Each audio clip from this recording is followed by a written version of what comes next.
Find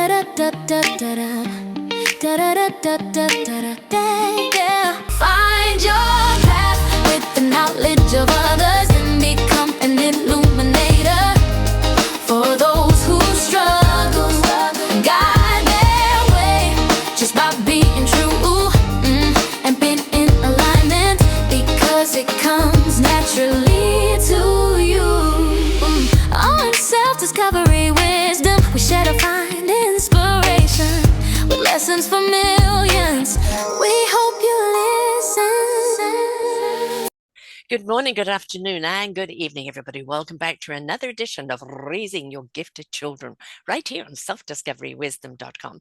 I'm your host, Sarah Troy. My guest today is a prolific writer, Mike Canfield, and he writes for children and has written many, many books of influence. He says his passion is helping children and families navigate life changes in ways that build hope, resilience, and healthy relationships through stories, coloring books, practical skill building activities. He translates complex concepts as emotions, behavior, trauma, and personal responsibility into a language that children can understand and use. By bringing adults and children together through storytelling and creative activities, he creates opportunities for meaningful conversations that strengthen connection, support positive growth. His work is designed to help families recognize that problems do not define who they are, and that with support, practice, and encouragement, every child and family has the ability to overcome challenges and build a brighter future. His journey started in 1983 when both his wife Beth and he became house parents of teenage boys who needed stability, guidance, and a place to belong.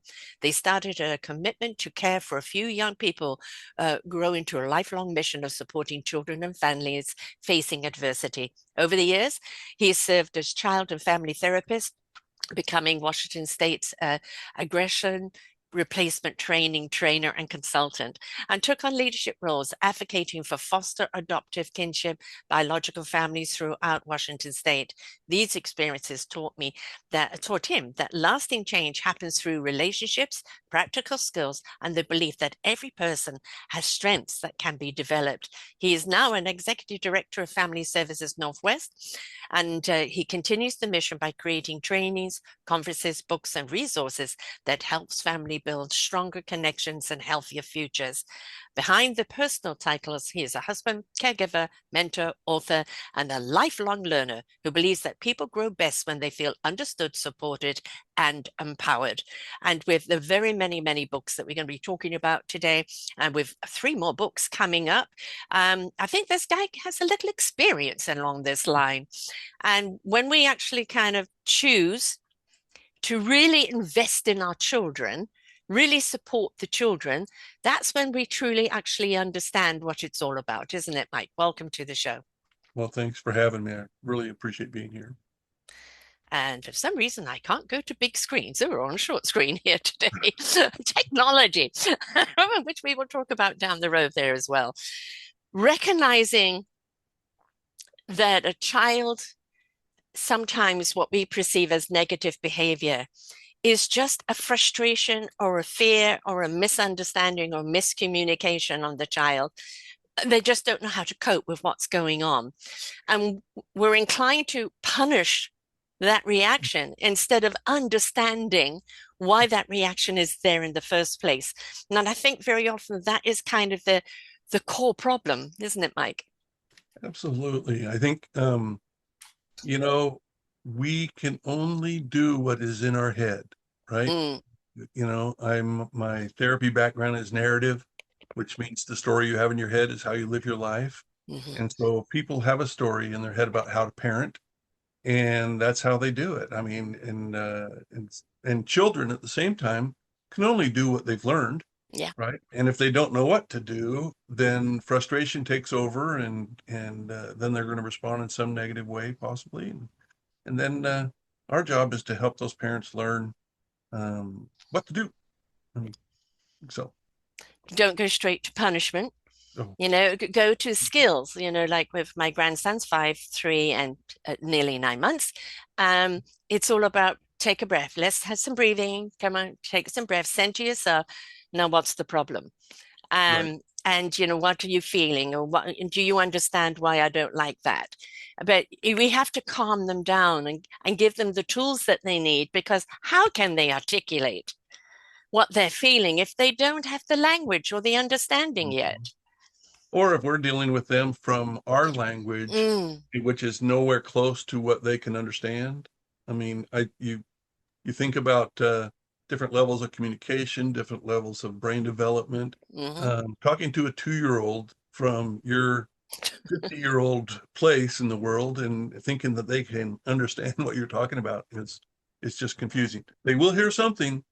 We have no clue what that is, though. Yeah, or what it's translating to in Hmm. their little minds, because we've got to understand their mind, their brains are big, but the information that they're pouring in is, being translated through basically, do they feel safe? Do they feel loved? Do they feel Hmm. heard? And so they're more likely to want to look for a way to describe how they're feeling if they're not feeling under the pressure. You did what? Sure. And then again, I have my grandchildren now as around me as well for the last 18 years. And watching them go through the stages of development it's just amazing because we've been talking about it for 40 years, Yeah. right? We've been dealing with a lot of teenagers. Eventually, the state asked us if we would take in some 4 and 5-year-olds because they'd already been in 30 or 40 foster homes. What? Yeah. Horrible. And so we thought, personally, I thought, oh, there's no 5-year-old we can't handle. Yeah. Yeah. That kid lived with us until he was 32 years old. Wow. Yeah. And then he got reunited with his mom, his Mm. biological mom. She got in a place where she had support. They had the same mental health issues, Ah, a brain disorder that anyway. And but she got in a position where he could live with her and he was capable of taking care of himself. So away he right. went. But he lived with us because there was no place else in the world for him. It's just, And isn't that sad? yeah. I produced a book called Our Forgotten Children, and it is an anthology book around.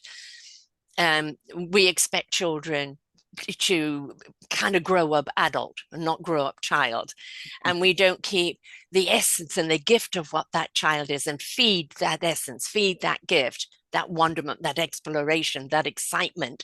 We don't feed that. It's conform, do as I tell, or there'll be punishment, right? And so if there is neurodivergency in there in any form whatsoever, it's even harder for them to navigate that language. And we expect so much from our children without giving them the proper skills and tools they need Right. in order to kind of cope with these demands. And at the same time, I see parents doing the best they can with the information that they have. That's the point, with the information they Yeah. have. Yep. Because, and when a parent doesn't know what to do, they often will fall back. What did my parents do? Uh-huh. And you start thinking about the generations of parenting and what was acceptable and over, 3 generations ago and what's acceptable now. I mean, we would have locked up most of the parents from 3 generations ago. Mm. So Yeah, anyway. so I remember my mother saying to me, you're raising your children the way you wanted to be raised. Hmm. And I think, now I'm seeing my daughter raising her children perhaps the way she wanted. And I think that is the thing. It's not a reflection on my upbringing. It's just that they've seen things that were missing and they're now applying. Right. So, and it's each generation should evolve, Hmm. should do something different, should see the problem and say, okay, I want to do it differently, or I want to at least try and have a different approach and not fall back on, well, this is the way I was raised, but you have resentment. So why are you imposing that on your child? Yeah. I think for myself personally, I think I forgot to resent that my parents. I just didn't No see time. the negative. Now I have sisters, and of course they all have a different experience of growing up in our house. But anyway, it's very interesting to watch how different people react to the same environment. Yes. And I think a lot of that comes into what we don't understand. And it's something that I do is true colors, your personality trait. And you can have, quads and each one of them could have a different personality trait. That means they're going to perceive and receive information Mhm. each in a different way. And we don't take that into consideration. Why can't you be like your brother and sister? And, I grew up with that until I did the true colors and then discovered I am this personality trait and they're on the other side of it, There you go. which is my lowest was their highest. And it actually kind of became a relief for me that I wasn't defective, but also a little understanding for them of why I was the way I was and I wasn't like them. And so I think that, the more we can actually understand how the human brain and our personality works, Mhm. then we've got more freedom to let the essence of who we are grow. There you go. I love that. And I think what we don't understand it, and we're in the world of technology now, and I absolutely hate to see people handing their babies phones, and then when you take it away, they have an absolute conniption. And it is absolutely proven that you give babies and up to a certain age tablets and phones hours on hours, it literally is changing the wiring of their brain. It's actually a form Mhm. of brainwashing, right? Mhm. And you're not allowing the neurons of the brain to actually form in the way that they're meant to. And so Mhm. these kids very often after that cannot find solutions. They're not wired to look for solutions or for growth or, because everything has just been given to them. There's nothing else developing. And a lot of people, it's become the babysitter. And Mhm. we need to understand. I have a grandson, 3 years old, with Down syndrome. And sometimes he just wants to look at pictures of him on my phone. And then he laughs and he points and this and that. And it's like kind of cute. But they're only allowed X amount of time and on Mhm. TV or anything. And when they do, it's got to be educational or activity or something like that. And I think we do in this world have to monitor how much our children get.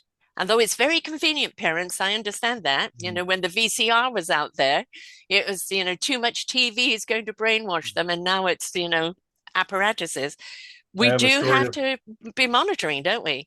Yeah, I have a story of my niece at age 2 would get up in the middle of the night, go down into the living room and put the VCR tape in and sit there at 2 o'clock in the morning watching, some show that she likes, and she's two Too. years old, and so I think about, just in how our brains develop, right? I mean, there are things that a 2-year-old needs, right? Yes, To become a 3-year-old and a 4-year-old, and yes, exactly. and and that typically is interaction with other human beings, typically a parent, right?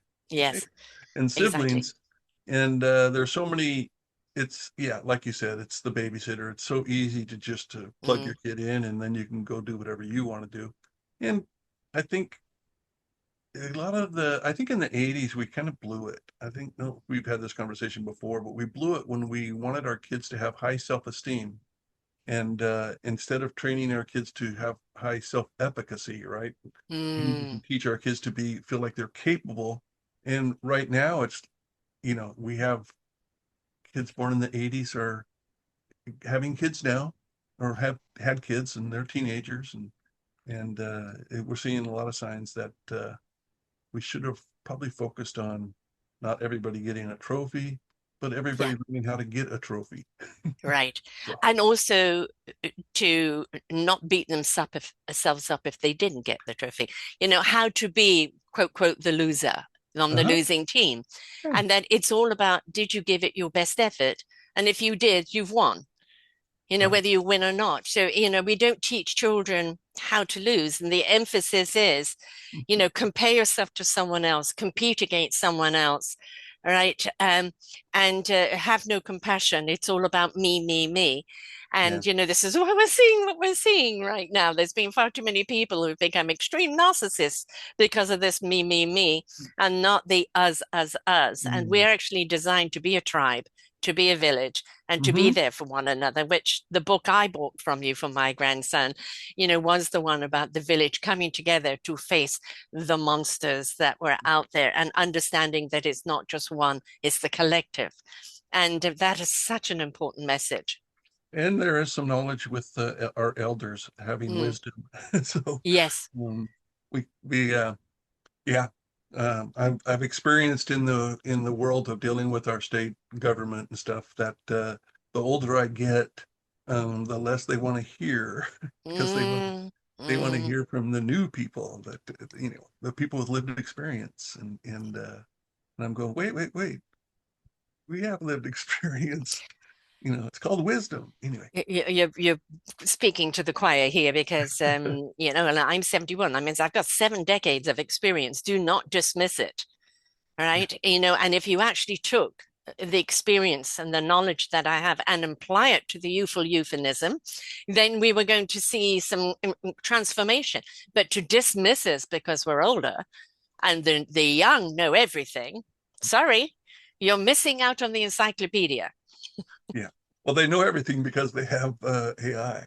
Yes. And we know how that can We lead us are away. AI. Yeah, we have AI too. Yeah, Yes. that's interesting. I turned 71 this year. So, So I'm just the year of 72 this year, but it's somebody said to me, you're how old are you? And I said 71. They said, do you realize that's 7 decades? And when you look at it that way, decades, always feels more than like the number. So I decided to do a review of my life, a podcast for every decade. And it was nothing I kind of looked up or anything. I have done my memoir, but it wasn't anything I looked up. It was just what did I remember in the moment of each decade? And I kind of encourage everybody to do that because it's good to go back and look at your life. Very often we kind of get to a certain place and it's not where we thought we wanted to be. All right. And so therefore it's like, I didn't do this. But if you look back and go, oh, look what I did do. Look what I overcame. mm, Look at what I triumphed over. Look at how I got back up after I was pushed back down. Look who I am today because of it. And I think that's something we need to install in our children is that it's how you get back up. That's so exactly. important. When I look back at my life, I often look at who influenced me. Mm, Because you're going along. I mean, I was born to be a logger, in a log truck, and I think I was two the first time I rode in a log truck. Then that changed to construction, underground backhoes and stuff like that, and dump trucks, and then at 18 I went in the Marine Corps. So then everything changed. Then, of course, my mm, parents were really upset that I didn't follow their plan, um, mm. and I didn't follow their plan on purpose. You know, You the Marine just Corps called. explored. They called. I said Yes. yes. Yeah. And Yeah. then on the way, of course, then I met my wife, and then she's probably the most incredible influencer in my life, and she got us into this work of working with children because that's what she always wanted to do, and for me, it's like, hey, I'll go, Yeah. and here we are, what, 43 years later, Hmm. 3 years, yeah, and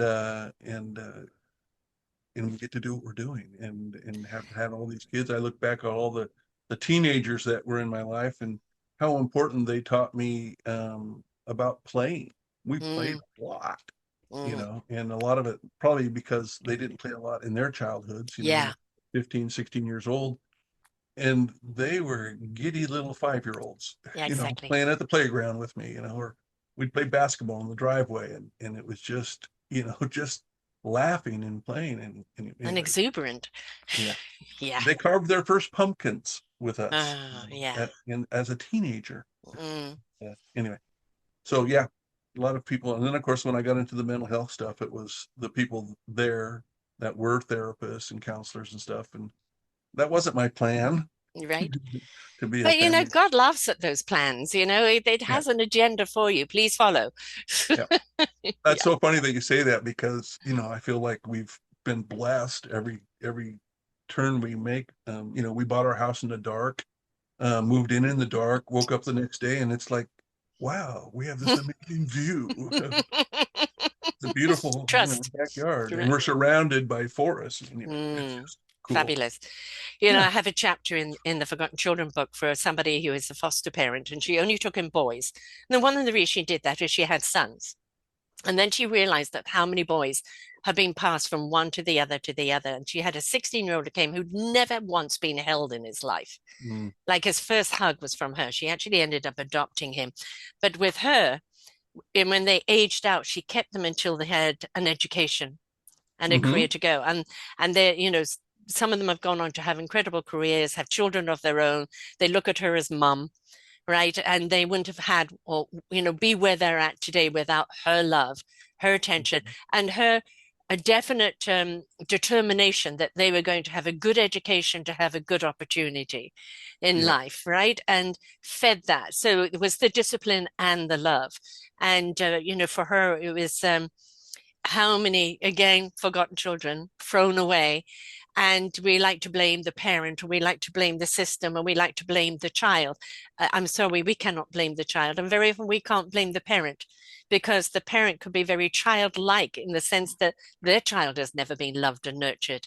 And as much as they may love their children, they may have other problems, financial, mental health, addiction, you name it. And or early pregnancy and not allowed to have. And we've got to have a little more understanding and compassion around the whole thing, don't we?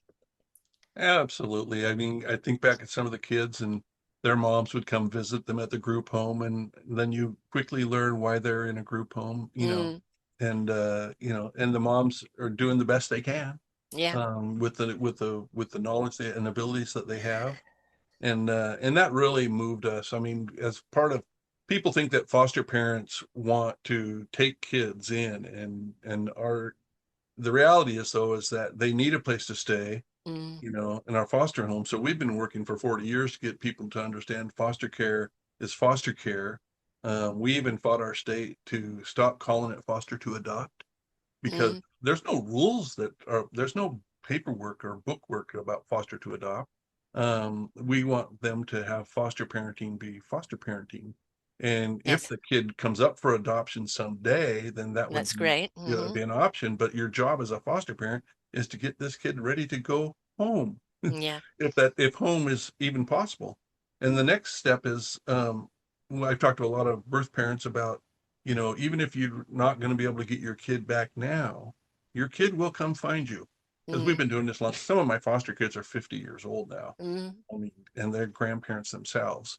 And so I know that these kids are going to go look for their parents. So my mm, message to the parents is, who do you want them to find? yeah. Right? So what can Mm, you do between now and, it's only maybe at the most 10 years, your kid's going to come look for you. You have hmm 10 years to get ready for them to find you. And Yeah. so, yeah, it's, And I not love this work. not everybody that can birth a child is a parent. Not everybody's, it's this thing is that, when you're pregnant, you automatically become the mother, and when you have that baby in your arms, and not everybody's wired that way.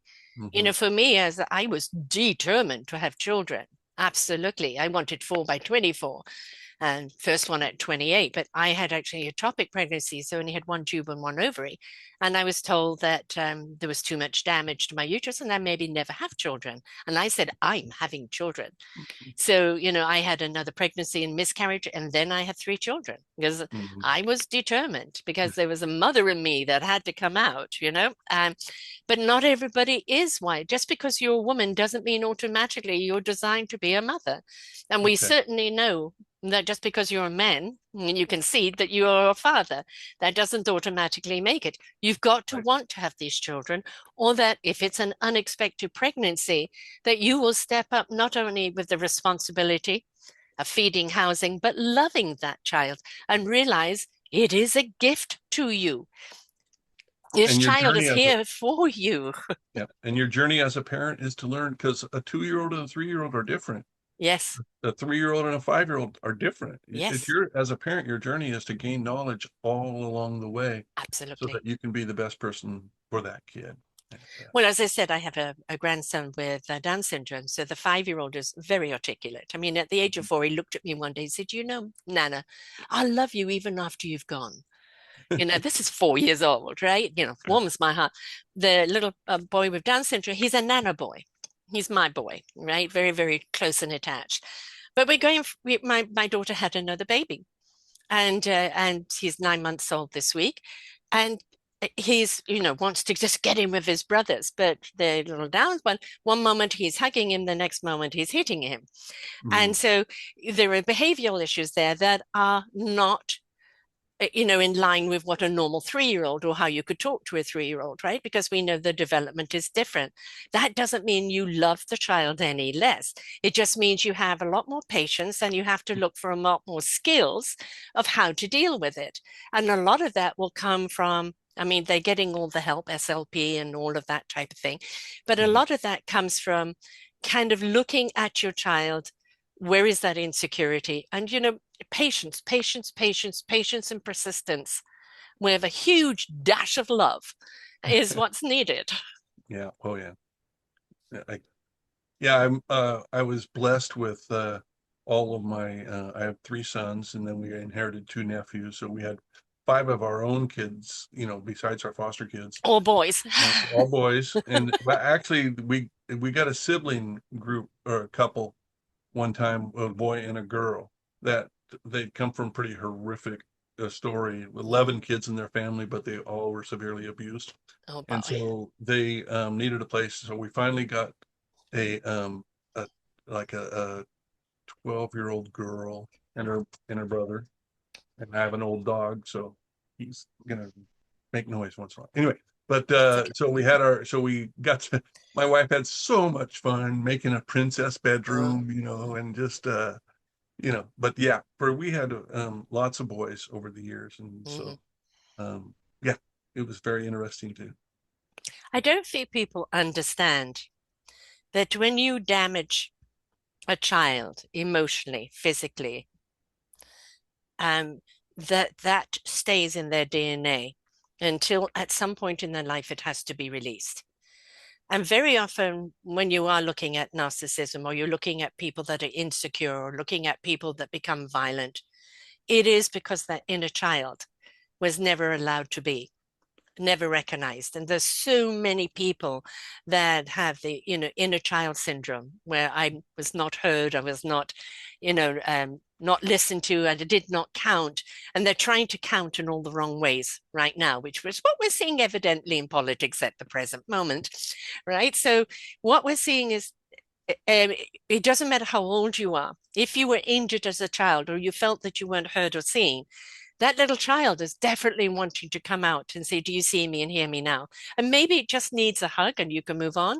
Or maybe it needs to say, hey, listen from me time to time. I've got something to say, right? And we've got to understand that just because it's in the past now doesn't mean they're over it, right? And it can Oh no. dictate very much their behavior of today and tomorrow. Yep. I just keep going back to the whole idea that your scars do not define you, right? Mm, And it's, if you can recognize the pain and understand where it came from and understand how it helped you become you, yeah. and then go from there. I mean, it's You can't undo what's been done, but what yeah. you can do is empower the process of it didn't happen to you, it happened for you. You to discover your courage, your strength, and your abilities, and very often to step into your meaningful purpose, right? So if we can empower children to see it that way, Mhm. right? You didn't ask for it. Don't become the victim for the rest of your life, Well, right? I like the when people talk about having you talk to your little child, Mm, hmm. and talk about, so that you can kind of gain some understanding and um, of yourself, but at the same time recognize that you were a child, and Yes, that does not, again, it does not define who you are. right. And but we also know that people have the ability to redefine themselves, Exactly. And and that's a choice, though, isn't it? And mhm, very often that choice comes about when somebody gives you space and encouragement to have that choice. Where so and many children, as you say, go from one home to the other, to the other, to the other, and they just feel more and more diminished with each home that they go to. And so they don't believe that they have a choice. well, that, and there's so much damage that happens when a child moves, and Yes. of course, one of the things that's going on in our world right now is kinship care, and when a child is traumatized, it's great if they can live with kinship, if they can live with family, but that doesn't necessarily guarantee success, No. because those families don't have the skills or the Mm, ability to deal with the trauma, and so the kids are bouncing from family home to family home to family home, And I think that could be even more destructive in that if your family's given up on you, Yeah. that's a whole It's different, your own kin. Yeah. it's a whole different trauma. And of So, course, you've got to understand that if you are going from family to family, maybe they're all traumatized themselves. And so all you're getting is the trauma repeat the right. whole time. And, one thing I say is through the years, 13 years, 14 years of doing this, I've heard stories of what people have gone through when they were a child. That is absolutely horrific. No human being should ever have to go Hmm. through that. But at some point, their awareness became um, my choice was not to give that power. Hmm. My Hmm. choice was to find my own power, my own self-empowerment, and to grow into something I choose to be, Yeah. right? And that takes courage, that takes strength, and that takes encouragement from other people. Yep. And Yep. if they don't have that encouragement or that, we don't need permission from anyone, but sometimes we do need permission for people to have our own permission. Hmm.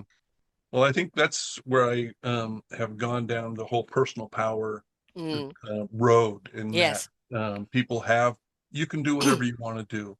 You can say whatever you want to say. If your body can do it and your mind can think of it, you can do Yes. it. Yeah. And that's personal power. And so the question then becomes is, what do you want to do with that? Hmm. And so I developed the trouble monsters because Mm. there's always going to be trouble out in the world. Yeah. Gonna face trouble, some Yes. different kinds of trouble. And, so if we can externalize the trouble monster and start talking about what does that monster want, right? It gets its power by stealing your power. Yeah.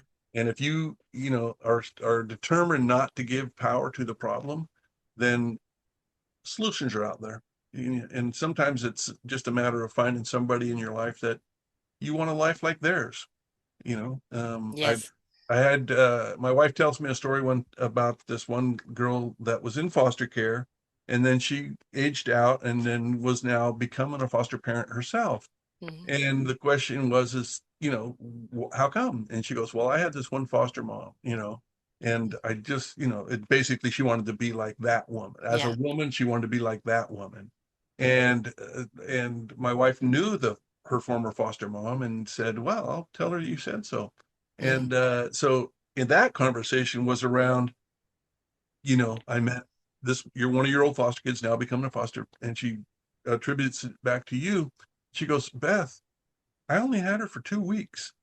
Wow. What an impact in Yeah, 2 weeks. in Wow. 2 weeks. I mean, Yes. the story that kids walk away from Hmm. you, Good about or the story bad. they have, yep, the story they have about you is going to impact their lives. And Exactly. so why not just be Exactly. the best we can be Exactly. around not just kids, but it's any relationship that you have. I Mm. mean, um, I can think back where people misunderstood something I said, and then that was their story about me forever. Yeah, exactly. You know, And, that we can only apologize if people have misconstrued, but at the same time, there is an onus. We're going to receive information from where we're at. And if we're in a discourse ourselves, then whatever is sold to us, we're going to turn it around as an attack or something else when it wasn't, because we're coming from that space.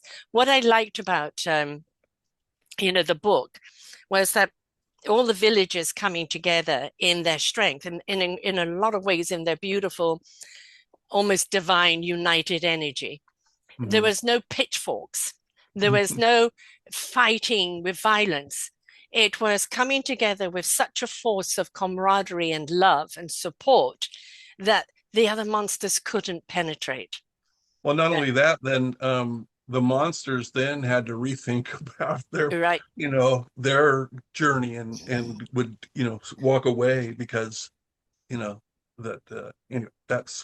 that's the point. If we don't need to use violence No. to solve problems.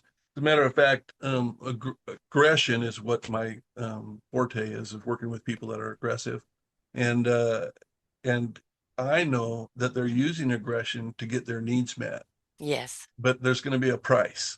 Mm, Because if you use aggression to get your needs met, you have no idea how that's going to come back at you.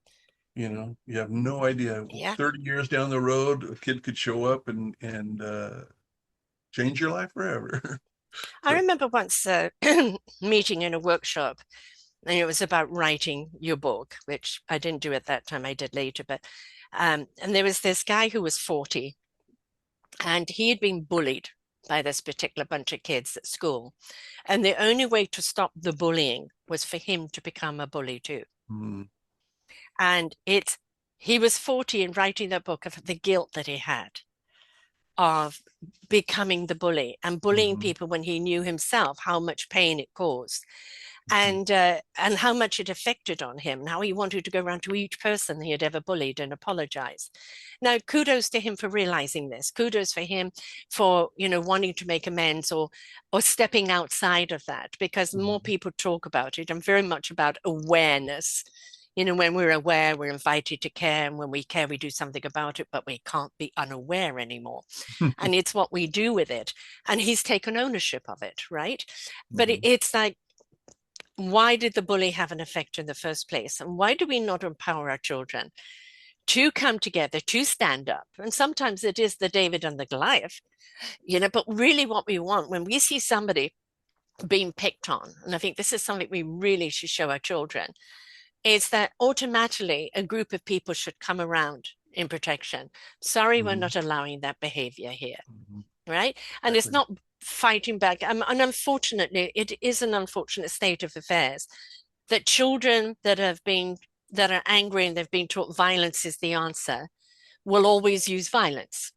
They know But they no know. other way, and they're Mhm, too angry to even accept that there is another way. yeah. Well, I got the pleasure of working with about 1,000 teenage boys over a 10-year period in our juvenile court. And they were all there because they were medium to high risk offenders to reoffend. Mhm. And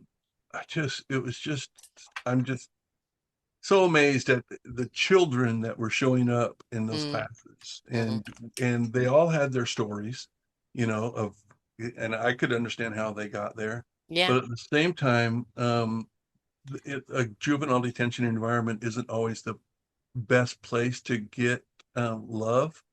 Anyway, No, it's kind of rather violent itself and yeah, intrusive itself, isn't it? because you're a prisoner and they're the guards, And it's and punishment. yeah, it's punishment. Yeah, not redirect. Yeah. And so, I had I have a lot of stories, but one of the ones that impressed me the most is that this one kid showed up 15 minutes late. Well, the detention staff were giving him a hard time, thinking about not letting him even go into our group, and because he was so late. And of course, I noticed and said, "Oh, no, no, let him come in." And he's soaking wet. Um, and so he comes to class, and the very next day, he's late again. Well, it turns out that his dad was supposed to pick him up and take him to group, but he never showed up.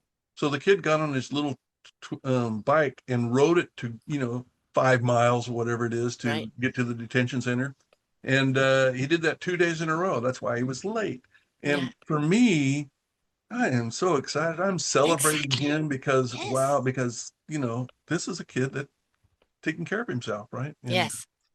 anyway, so And so many instead of stories. being rewarded for it, the first thing they do is want to punish. And I think this punish mentality, Yeah, I 100% believe in responsibility and accountability. yeah. Absolutely. But we It's have to teach people how to be responsible and accountable, right? mhm. And if we have a child that is wanting, just show me the way, right? I don't want to feel like this. Show me the way. And they're going to trip and fall along the way. We don't punish them for falling. Yeah, We help them to get back up. We show yeah, them how to get back up.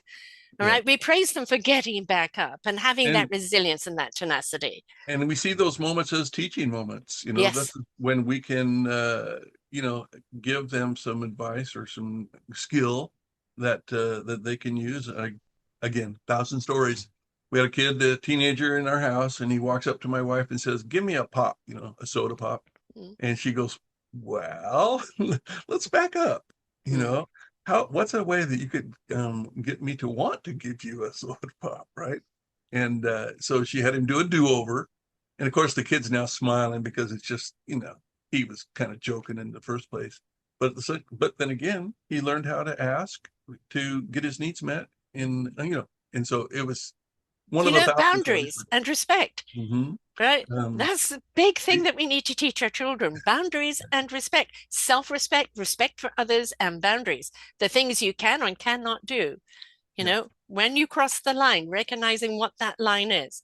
Even with some of the gang kids that we worked with, it was like we knew that these skills could get them hurt in their gang life, Yes, right? And caring about others and being honest and and have integrity and all these things that we're teaching, right? But we also know that those kids aren't going to be in gangs forever.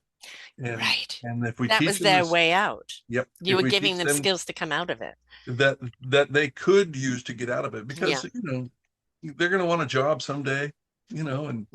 and there's skills you need Oh, in order to what's your get and keep. resume? Well, beating people around the head, shooting Yeah. people. Yes, no, no, not quite the What resume we're looking for. language? What language can you use Yeah. at the Beep, burger beep, joint, beep, right? beep, beep, beep. Yes. Anyway, but well, this has been really fun. What else do you want to talk about? I want to talk about all the books, of course, because there's so many. Of course, Trouble Comes to Town is the one I bought. You've got a coloring book. I bought the one that was more the storytelling, Uh-huh. Deflating Trouble, which is really wonderful. And as I said, for my grandson who's 5 going into school, it's going to be something I think he'll more understand. Right now, he's got his family as his Mhm. village, right? And so when he Mhm. goes to school, he'll find his tribe, and it's how to deflect what that trouble is. And I really do firmly believe that children need to be read to and then learn, obviously, to love books and want to read for themselves. But you've also got, the coloring and the interactive. Of the books, which allows the children to participate. And then from that, kind of tell their own story through that. What they got out of it, what they're feeling, that mixture of what's going on inside of them, as well as, what the book has shown them to do comes out in the drawings.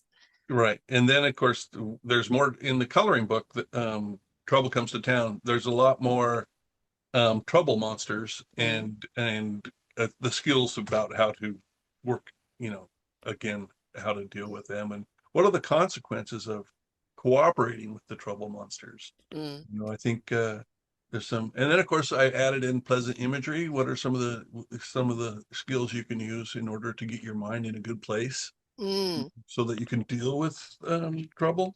There's the we teach counting backwards from 20 mm, slowly to calm yourself down. We teach deep breathing mm. in through your nose and out through your mouth. That's all kind of in there in all of the books, hopefully. Keep thinking that, oh, I need to put more skills in.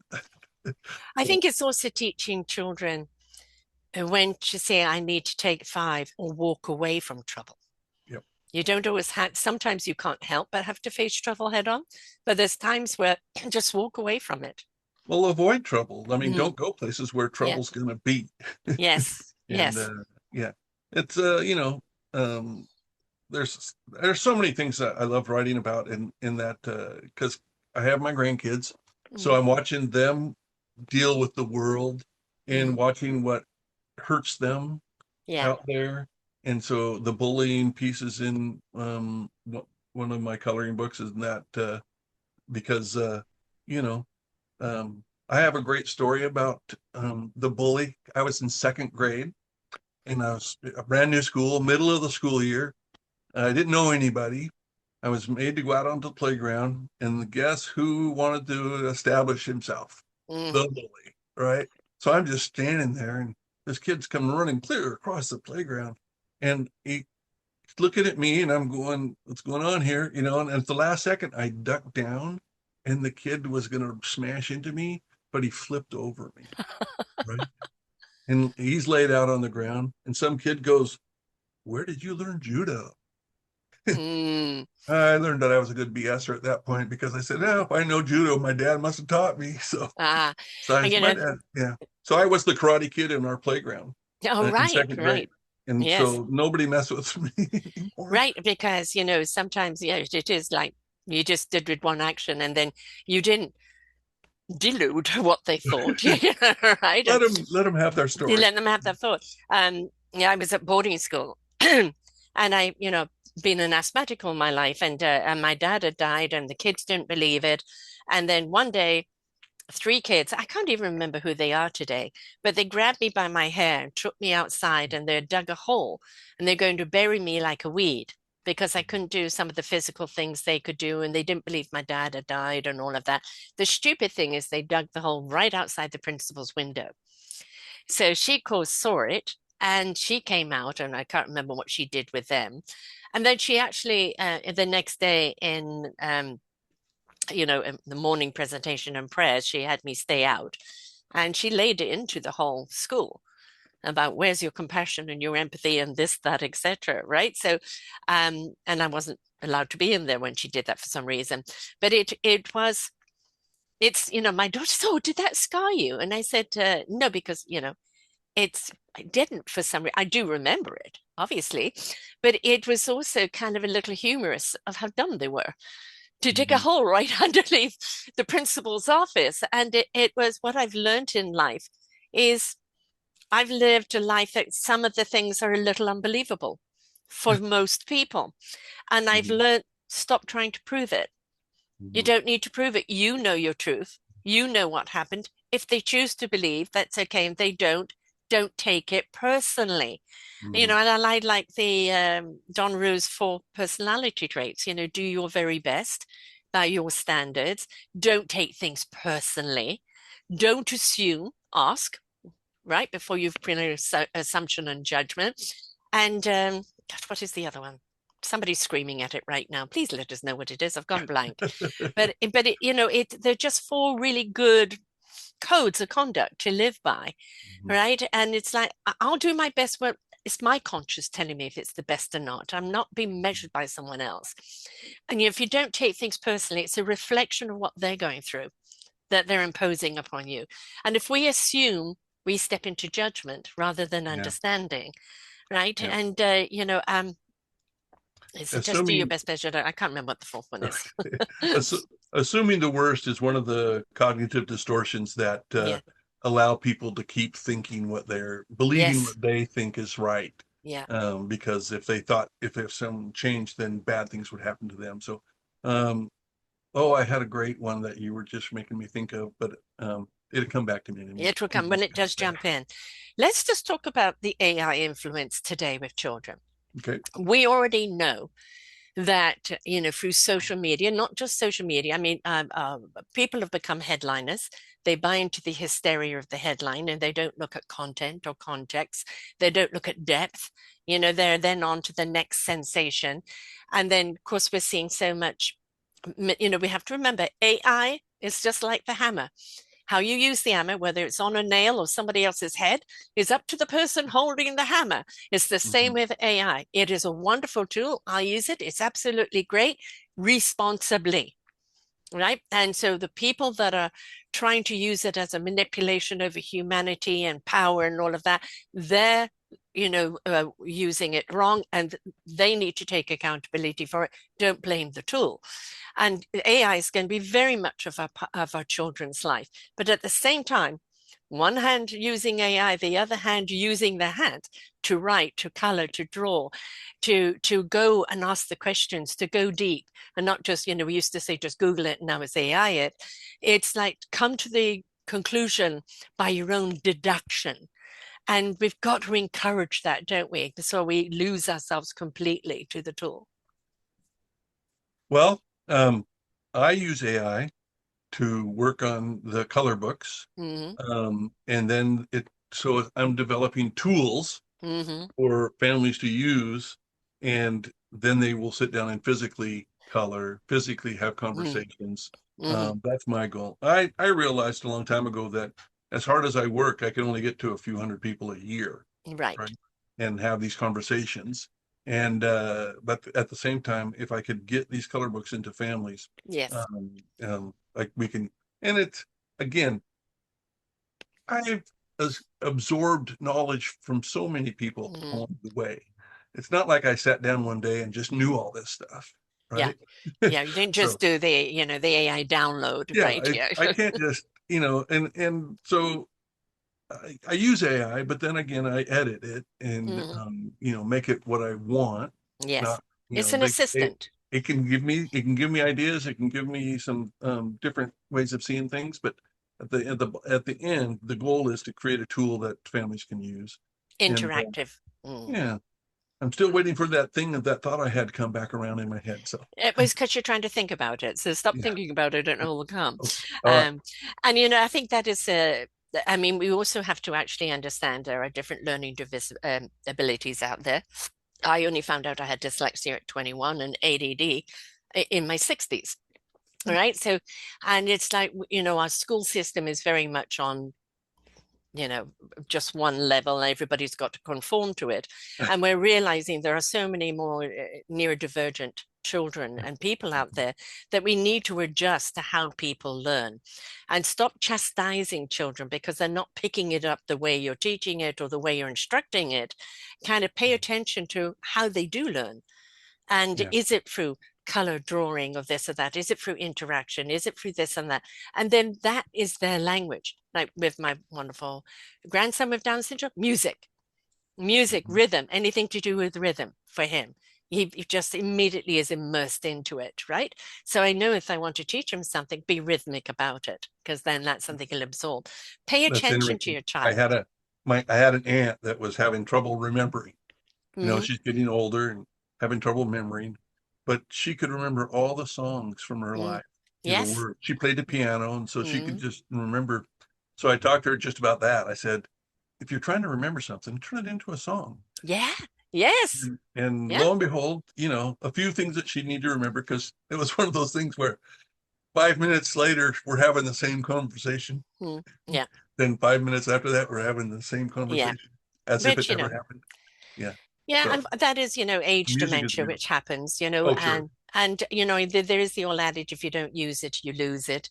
And and we also have to understand that sometimes it's more genetic than being in use.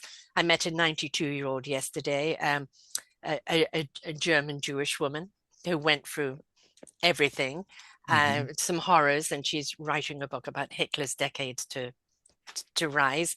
And you can see there's still some resentment there because of the things that went on. Hmm. But there's also a resilience in her that, I think was very much her generation, because the only way you survived through was resilience, quick thinking, quick action, and everything Hmm. else.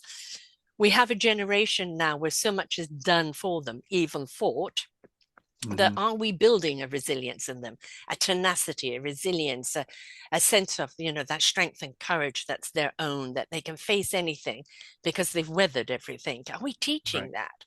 Well, I think one of the things that I'm enjoying is my grandchildren, because we're talking to them about that, Mm, about how, I don't know if you want to call it, their competition in the world is is moving in a less functioning kind of way of mm, living.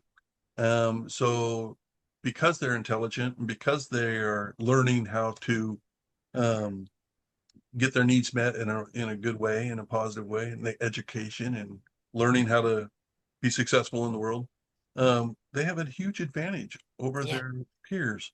I feel sorry for their peers, Mm, because life isn't going to get easier if AI no, does everything for you. no, And no. I think I appreciate that conversation. I was listening to you earlier in on that video I was watching and talking about you know how there are people out in the world that want less people. Hmm. Yeah, Hmm. Yeah. and I hope that you learn how to be one of the people that needs to stand up and stay alive and keep society going. So, Stand up and be accountable and be counted. hmm. I think every single one of us is a gift. This is why the show's called Raising Our Gifted Children. We're all given a gift. I do the analogy of we're in discovery of what our instrument is to learn how to play it. We can be a soloist, we can be very impactful, but however, when we join the orchestra and we all, in our strengths, agree to play harmoniously, we become transcendent, Hmm. right? And that orchestra is only as strong as the each individual gift. And we need to understand that we are that gift, and that discovery is very much about what that gift is and how to use it and whom to use it for. So that is an inside out living, not the outside influence in. Right. Yes. And oh, there's one more story before we get to the end of our hour. or wherever you want to end this. It's the story I just got onto Amazon called Ambrose Journey. Hmm. It's probably under Michael Canfield until it gets changed. But I Right. would like you to look at that because it's all about I met a gentleman on a lineable that's in Uganda, and he's working with refugees, and his story is so incredible Mm, that his mom died when during the AIDS epidemic.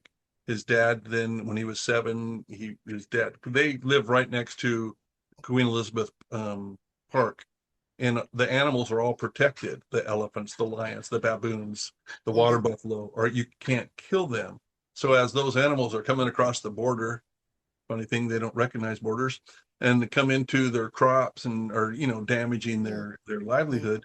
Their village, half of their life is chasing the animals away. mm, Well, one night his dad got gored by a water buffalo, and it took a few weeks to die, but he did die. So now he's living with his 80-year-old grandmother.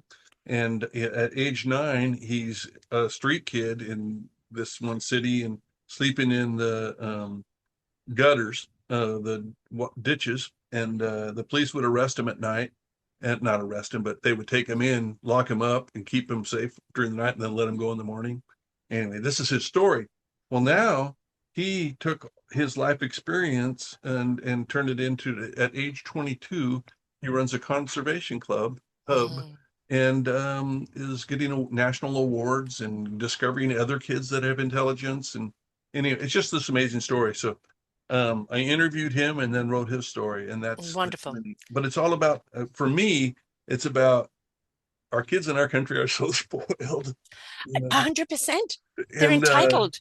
And what we're yes, doing is breeding entitled adults that are yes, very dysfunctional, don't know how to work things out, just know how to blame everyone else. And where's the three fingers pointing back at you? Yes. and then they Yeah. figure out if they run for government office, they can get paid for, anyway, the rest For of their being life. entitled. Yeah. Yeah. Yeah. Yeah. Anyway, so There's a lovely movie that's on Netflix, which is about a young boy, and it's called Harnessing the Wind. And I can't remember which country, Nigeria, somewhere, Uganda, but a complete drought, no water, no crops, no food. The food that's being given in aid is being taken by other people. And this boy wants to go to school, but he can't afford to go to school. But the school allows him to go into the library, or somebody did, as long as he was discreet. And he ended up making a device that harnessed the wind to make water.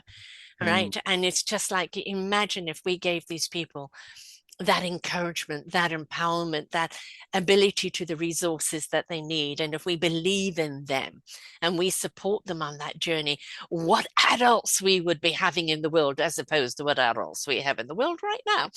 So I think we owe it to our children, not just to our children, we owe it to invest in the families so they can be loving parents with the right skills and tools to raise their children. Just mhm, because you have a kid, that doesn't mean you know it all. It doesn't come with a manual, yep, right? And if you have children, having children that have been hurt or dysfunctional or just do not know what to do, what are you doing? Churning out the dysfunction. And we're seeing that as so evident, especially in North America. And so we have to change the paradigm and invest in the families, support them, make sure they have a roof over their head, they have a job, food on the table, that they can be the loving parents they want to be. Give them yep. the skills and the tools that they need. And then we will have these beautiful, enriched, gifted, abundant children being the solution that we need in the years to come. There we go. I appreciate that so much. So you've got the 3 books coming up. So the titles are? Well, one is called, that I'm just now finishing up, is called The Trades and Occupations and Monsters. Mm, Okay, because one of the stories I have in my head is that kids are hearing that AI is going to take over the world and there won't be any hmm jobs, right? And so I wanted to write a book that shows that there are jobs. hmm They're called the trades, and there are occupations, and so it's about 120 pages so far, and I think I'm cutting it off there, and even though there's probably 1,000 more jobs, but anyway, that's Trades and Occupations is coming out. Let's see, and then I just put out one that's called, it's again, I keep meeting these people that have amazing stories, Yeah. and hers was, she's from the deaf culture, Mm. And so I did a color book on the history and of the deaf culture and ASL. And so it's all about from the perspective of growing up deaf and Yeah. the history and some heroes. And Mm. anyway, it's a fun book. So those are the three. The Ambrose story Mm. is one of those. And then again, And of course, you've got Trouble Comes to Town, you've got the Trouble Monsters, Taking on Trouble, yep. Strong Families. You've also got books in Spanish, Deflating Trouble, and then you know, well, obviously these books that are coming up as well. And, you know, I always say that a book is something that keeps on giving. Because when children are inspired, I know as a grandma, I'm reading the same book over and over and over and over Mhm. again. And then suddenly they have enough and they're moving on. But it's almost like you're seeding and seeding and seeding and watering those seeds. And that story translates into something else inside of them. So, you know, reading to your children from a very early age. And I've got a beautiful picture of my son-in-law with, you know, the two sons either side of him and the baby on his chest as he's reading a book, and they've read to Mhm. their children right from birth, and how important it is. And it's reading every day. You're like, I want a book. And when grandma's there, here are your glasses, grandma. I leave them there, you know, read, read, read. And it's so impactful for them to Yeah. teach them so much. It's so important. So it's a gift that gives on giving. If you're looking at what to give for a birthday present, Christmas present, just a present in general, you know, give a book that you know that is age appropriate, that is going to be something they're going to want to have read, and that Mhm. it's going to instill something from them subliminally that, you know, it builds and builds and builds. So, you know, instead of another toy or another game, give a book, right? Which Well, is so important. I appreciate you mentioning the Strong Families one because that was I met another guy in Kenya who is wants to do work on they have women are kind of marginalized in their Mm, country, and so he wanted a book that they could use to for kids to read in color with their mm. family, that would help change that culture. And so that's Strong Families is all about men being respectful to women You and want to change the culture, educate the sons. yes, Right? Yes, that's you know, sometimes it's too late for the fathers or the grandfathers. yep, It's educate the sons, yep, teach them the value of a woman, of equality, of, you know, all that is done with respect and love, and they will continue that on. So yep. we can't change very often what's already being done, but we can take it and foundate it in our children so it grows with them. And again, you talked about planting seeds. It's Mm. just keep planting, keep planting. Yes. Yeah, Your exactly. guy, your story about the guy that created the wind Yes. to pull water. Um, Ambrose has a good friend. It's in the story. He created a pump that once you get it going, the water keeps flowing. How wonderful. And so, a rum pump, I think they call it. But anyway, You see, so, innovation is always there, you know, out of necessity. All yeah, right. And it's like you know, people think, oh, PhD and da da da da. Oh, very well. But, you know, he actually went on getting scholarship and has gone on to do incredible things, this young man. But it was his own desire, hmm you know, and his own curiosity and his own need for understanding of what can I do, right? And you look at, you know, because it's a brilliant movie, I highly recommend that you and your children watch it, right? Because it's important that, you know, we want to coddle our children. Oops, sorry. That happens all the time. The wire goes funny on me. Come on, open up, open up. Um, we want to coddle our children and protect them. And to a point, yes, we need to do so. But under supervision and with understanding, we also need to expose them to adversity and struggle, because otherwise they're going to think everything is easy in life. And it's only through hmm struggle that you actually discover what your abilities are, you yeah. know, and what you can do, what is possible. And so, you know, very often showing a struggle, but the triumph that comes from that struggle encourages our kids to be willing to go through struggles. Well, I think one of the things I like to do with parents is teach them to, instead of giving your kids all the answers, Yes. let's draw a line down the middle of the page. And what if we saw it this way? What if we saw it this Yes. way? then go down and have these two people argue with each other. Why this way Yeah. is better than this way. Yes. And Debate. yeah, Debate. Absolutely. but have the kids doing the debate, not the parent telling them the right answer. Exactly. Um, Exactly. and And hopefully, literally actually playing with puzzles as well. Getting the mind to be able to see things that are discordant and put it together in a picture. That all of these wonderful skills and tools that are there, for our children. And one thing I've learned, and this is what's so wonderful when you're reading to your children or your grandchildren, very often the story that's being read is a reminder to not only your inner child, but also into your own kind of, oh, I forgot that, or the wonderment of this or that. And I think it's very, very important that, we are willing to absorb and learn along with our children. It's it's very important. interesting that you say that, because I got accused the other day at a BNI meeting. They were talking about, well, I had to do a 5-minute presentation. So I did it on how I got started on trouble monsters, right? Mm, And I was at a mental health facility. Not, I worked there anyway, mm, and as a child and family therapist, and so I ended up with the kids that soiled themselves and then mm, smeared it on walls and stuff. I mean, mm, they'd come to therapy to get cured. And but that's when I got introduced to narrative kind of therapies. And so the kid has a story in his head. So we externalize stinky poo. We drew a monster of, in the color book, it looks like the emoji for a poop emoji. mm, mm. And then the question becomes with this kid is, what does this monster want? Right. Yeah. And Yeah. anyway, so I told that story. Now, the reason I'm saying this is because one of the people in the room go, hey, I'm working with coloring with my kid in this book, and I seem to be getting some messages that are for me. Hmm. And I Hmm. go, that was purely by accident. Yeah. Or So maybe a subliminal design. yeah, maybe, because we do, the goal is to, I truly believe parents are the best therapists. We just need to teach them how to do it. Exactly. And I think it's like, we all make mistakes. We all make wrong decisions along the road, and we're making it from a place of what we know at the time.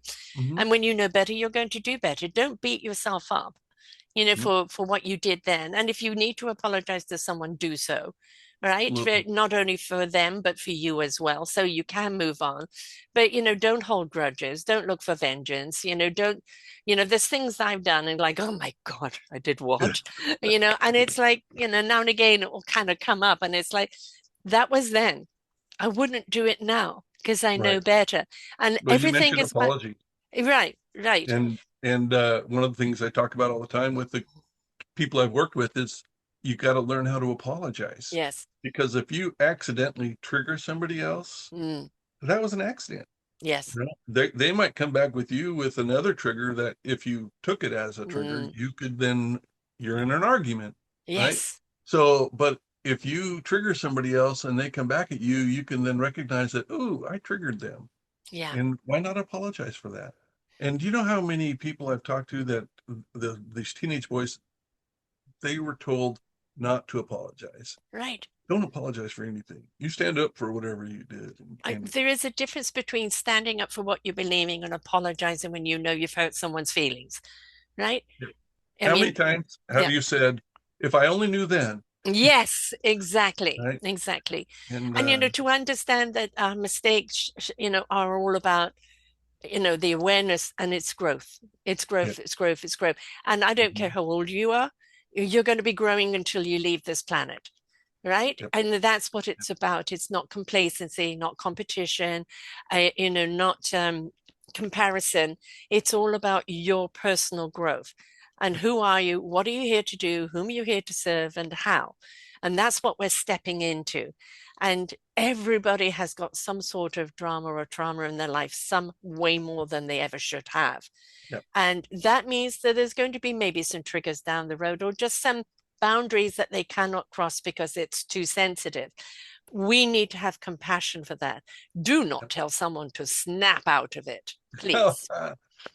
Yeah. I uh I think of ACEs, the what is it, acquired childhood anyway, experiences that are negative, and adverse childhood Mhm. experiences. And there's all this research about the more of those experiences you have, how it impacts your health. Those Yes. people don't live as long. No. So if you don't take care of that stuff, right? If you can't get to a place where you're comfortable with who you are as a person, the stress will just take your body away from you. It's the Emoto water experiment. He had died, but his assistant carries on his work, and I've interviewed him a few times. And Emoto took kind of 3 glasses of water, and one was ignored, so it didn't change. One was given a whole load of negativity, and it literally changed color, and the chemistry of it changed. And one was given affirmations and love, and literally crystallized into energy. Right? We are 70 something% water in our body. Mm-hmm. So if we've got anger and hate and discourse in that, and we're changing the chemicalization of our water, which supports every organ in the body, including the brain, what are Mm-hmm. we doing to ourselves? So if Mm-hmm. we've got anger, we've got hate, we've got vengeance, somewhere along the line, we've got to draw the line and say, this is not serving me or anyone around me. What am I going to do about it? How do I start healing? Well, you're giving me another color book to write. Yes, no, So, that would be brilliant for them to understand that, because people do not actually understand that you stepping into this, I'm going to hold them accountable. I believe in accountability, but not at the cost of yourself to a point that is destroying you. And holding on to, I was done wrong. Yes, you were done wrong, right? But you made a choice to leave it, and it's up to you to put something right for yourself, not to continue the wrong. That wrong is causing dis-ease in your body, which will create disease in your body. mhm. And so we need people to understand that the more angry, vengeful, hateful that you want to be, you are quintessentially destroying yourself. Hmm. Now I'm going back to what you were talking about in that other Hmm. show I was watching of yours. Um, in that are the division in our country, right? Hmm. You wonder how much that is by design Oh, it to is. Hmm. Hmm. definitely to cause people to die sooner. Um, Oh, and there's that, but it's also when you have people in fear, you have them in your control. When we stand up and say, I choose not to be fearful, I choose to do something about it. In other words, coming together like the village in a strong mhm, vibrational essence, mhm, I'm looking at fear saying, you have no control over me. mhm. So there is a time where we have to recognize, am I being a sheeple? Or am I standing up as an individual and inviting other individuals to stand up against Goliath or Yep, Goliaths, all yep, right? And not with absolutely. pitchforks, not with stones, not with anything else, but with Skill. compassion and accountability to let them know that they have no power over me. Yep. And all that comes back to skill. Uh, Yes, if you and we can teach skills. Um, we just need to get people in the room. So, exactly. And people have got to be willing to want to learn them. And this is again, and whatever you have come from as a parent or a grandparent, when you're with your grandchildren and you're reading these books, be willing to learn the same lesson. You're learning it a different way. They're learning it for the first time. You're being reminded, or mhm. you're being shown that there's a different way. And, be willing to learn it as well, because there's an inner child in you that Yeah. needs to hear that story. And, I do find that so many children's books are, ooh, aha, and let us sit and be reflective, because the lesson is continuing. Be willing to learn it. My There you mottos for these shows is listen, learn, and apply. go. Well, I'm anxious to see your review on Amazon.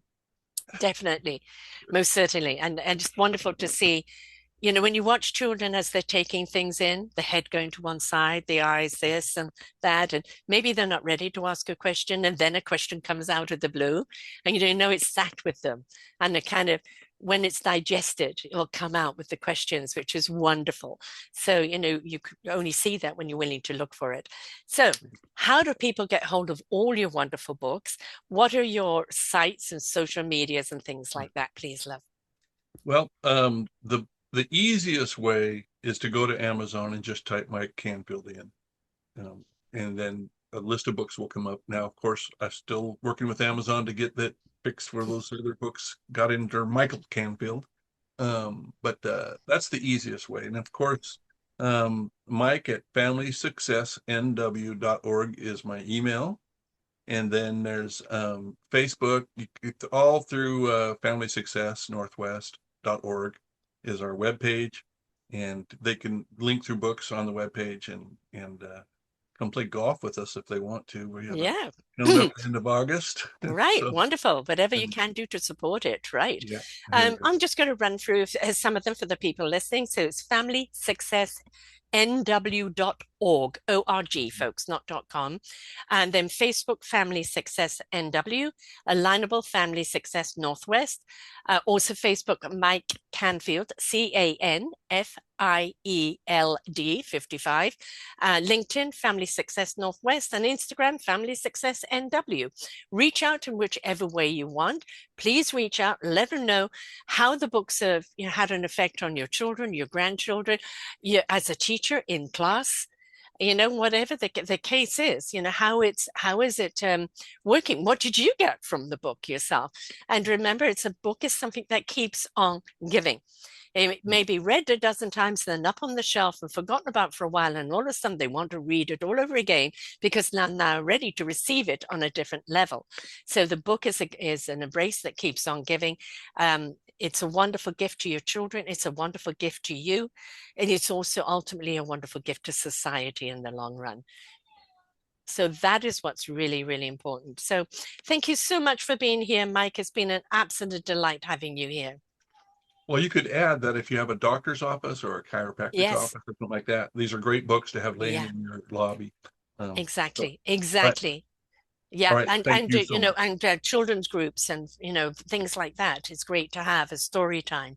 So yeah, absolutely. Thank you My so pleasure. much, Mike. And to everyone out there, remember, it's really, really important that children learn to read, that you read to them, that they understand the gift of a book, tangible book, sitting there, being read to, or learning to read themselves, discussing the story, or hearing what they got out of the story, and teaching them all the wonderful skills and knowledge that they need to know through books. So until next time, folks, bye for now. We hope that you enjoyed the show. There are so many more for you to listen to right here on selfdiscoverywisdom.com. Come and hear the illumination that's going to shed light on your path. Find your path.